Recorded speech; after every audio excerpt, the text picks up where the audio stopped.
Fractals, the 13th of March, 2025. An excuse. Can people survive eating potatoes only? You can't survive. You will regret it. Scripture has woven into the historical narrative some features which did not happen.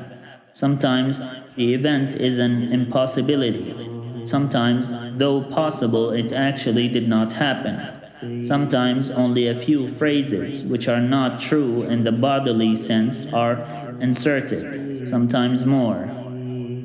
Oregon, on First Principles, 4:2-9, translated by G.W. Butterworth.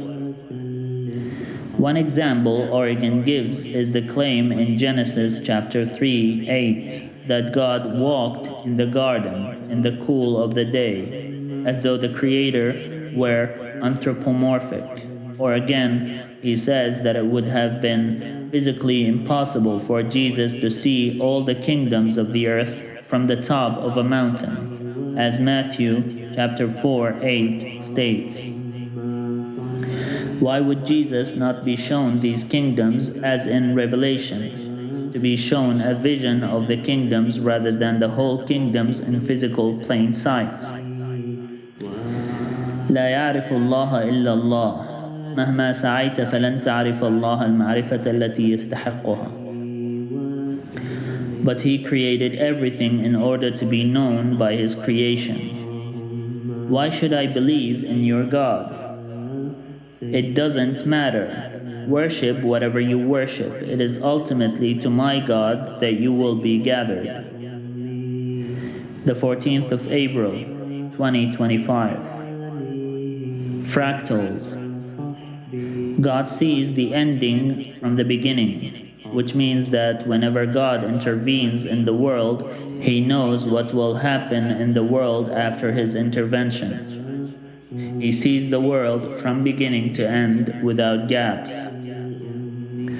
When in the beginning he created Adam, God saw that the children of Adam will need guidance in a specific point in time, but not before it. When God sent Moses, he knew that the Jews would need to be reassured of the message of God after a certain amount of time. Jesus' creation was a way of correcting the corruption made by the Jews to their own religion. However, God sees the end of every action before the action occurs. This is not an attempt at dissecting predestination, nor is it an attempt at understanding it. Some people would claim that no person, no human, no being would be able to understand God, and I think that is a fallacy and a lie. If it is the truth, then it is only because people have segregated themselves in groups, in factions, in different religions to distinguish themselves, and it would be because each religion made looking into other religions a profane action that is deemed an outrageous act against the collective. Any person who listens to other religions and what they say about God would be able to understand God the way any person needs to understand him. God has certain commandments, certain rules, certain prohibitions, and certain things that would cause him to get angry, and other things that would cause him to be happy. It is not rocket science. I reject the idea that no one can understand God.